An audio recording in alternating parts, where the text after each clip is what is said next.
Hello, today I will be doing a video on Watcher. I didn't have any expectations going in. At first glance, it did seem interesting, but it also seemed like another Disturbia or Head Over Heels clone, where the main character thinks the person living across from them is a killer. This is very similar, but more so has to do with stalking. This woman isn't trying to be nosy and butt into everyone else's business. She's just trying to live her life while adjusting after moving to a foreign country. This woman thinks she's being followed around by a man who she suspects could be a local serial killer. I ended up liking this a lot more than I anticipated. The majority of the movie is psychological. It's not a fast paced movie. It greatly involves a woman who's terrified and no one is taking her seriously, and they talk shit about her in a language she barely understands. Not even her boyfriend who lives with her believes her and is assuming she's just being high strung.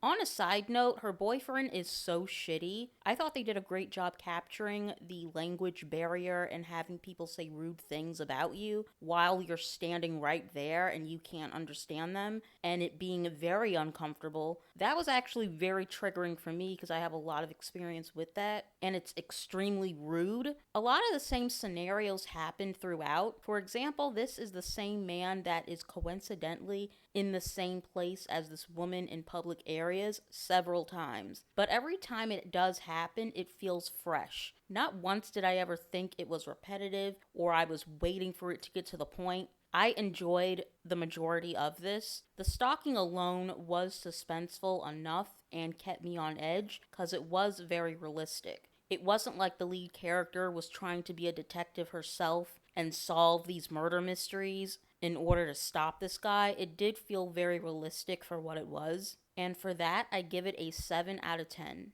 And I do recommend. One side note, and this is a minor spoiler about the ending. The ending was good. I thought the payoff was really good and it was very well executed, but at the same time, it did feel very Hollywood. And I was hoping and dreading at the same time that it was going to go in a different direction with this woman's fate. I think it would have been a lot more fucked up if it ended up in a different way, but they decided to have, the satisfactory typical Hollywood thriller ending, which is fine, but it still would have been a really interesting if they had gone a different direction with that.